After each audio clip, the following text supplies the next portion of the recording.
Êtes-vous sensible? Est-ce que votre enfant est sensible? Mon nom est Mitiko Miller, je suis coach et formatrice ici à Famille en Harmonie à Montréal.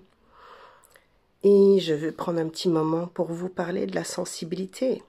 C'est un thème qui a été très demandé cette année et je vais donner une conférence la semaine prochaine, le 28 mars, au Centre SOA en personne.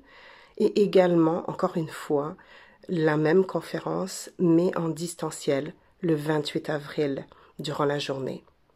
Qu'est-ce que c'est la sensibilité? Eh bien, il y a différentes définitions.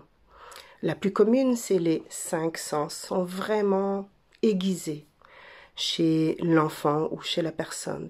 Et il y a aussi toute la sensibilité émotionnelle qui peut également être là.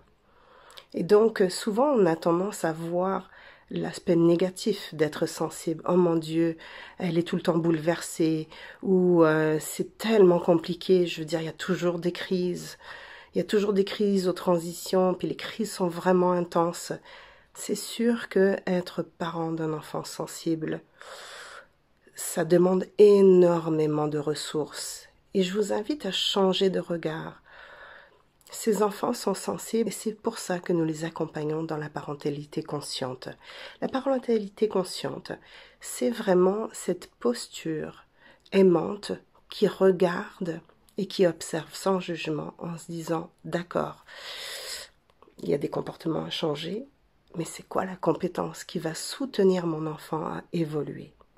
Et souvent, les enfants sensibles ont besoin de mettre des mots sur ce qu'ils vivent. Peut-être pas l'étiquette « Ah, toi, t'es sensible », mais peut-être tu vis profondément, tu vis intensément, tu ressens énormément.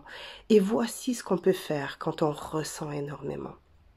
Dans mon expérience, un enfant sensible a besoin d'un parent qui prend vraiment soin de lui-même. Je les appelle affectueusement les enfants plus parce qu'ils ont plus besoin d'amour, de sécurité émotionnelle, d'accompagnement, d'empathie, de guidance.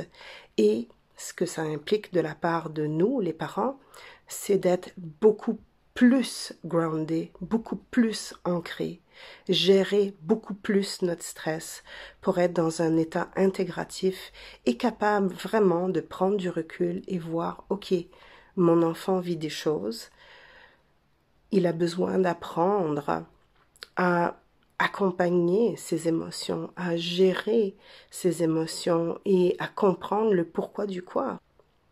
C'est tout un challenge. Surtout quand ils sont tout petits et qui sont souvent très kinesthésiques et avant l'âge de raison ressentent énormément. Donc, je vous invite en tant que parent à vraiment prendre du temps pour vous, pas nécessairement loin de votre enfant, mais prendre du temps pour vous nourrir, pour vous ressourcer, pour avoir un système nerveux qui est apaisé le plus possible. Parce que plus on est stressé, moins on est capable de voir clairement qu'est-ce qui se passe, plus on est indigné, plus on rentre dans notre caliméro intérieur qui dit « Oh my God, mais pourquoi ça m'arrive à moi ?» Et on ne voit plus la beauté et le don de notre enfant. La sensibilité au départ est une invitation à devenir maître de son être, apprendre à comprendre comment notre système nerveux fonctionne, comment nous sommes sensibles et comment cette sensibilité peut devenir un outil formidable. C'est comme un sixième sens, c'est les gens qui catchent vite, c'est les gens qui comprennent les dynamiques juste en observant. C'est une grande qualité.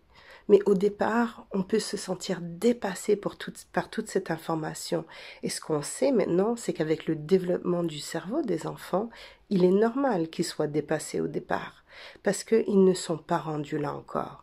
Comment on peut les aider à se réguler, en sachant qu'au départ, c'est de la co-régulation qui va les aider à franchir le pas vers un système nerveux beaucoup plus apaisé. Alors, ce sont des thèmes que nous allons explorer durant cette conférence. Si je peux vous donner une petite astuce si vous ne pouvez pas participer, c'est de vraiment mesurer l'importance de soit méditer, soit avoir des activités que ça soit en présence de nos enfants, seuls, en présence de notre famille, qui nous nourrissent et qui nous apaisent le système nerveux. Ce qu'on apprend en fait dans la théorie polyvagale, des activités de zone verte qui... Voilà, on se retrouve le prochain mois. Bonne journée.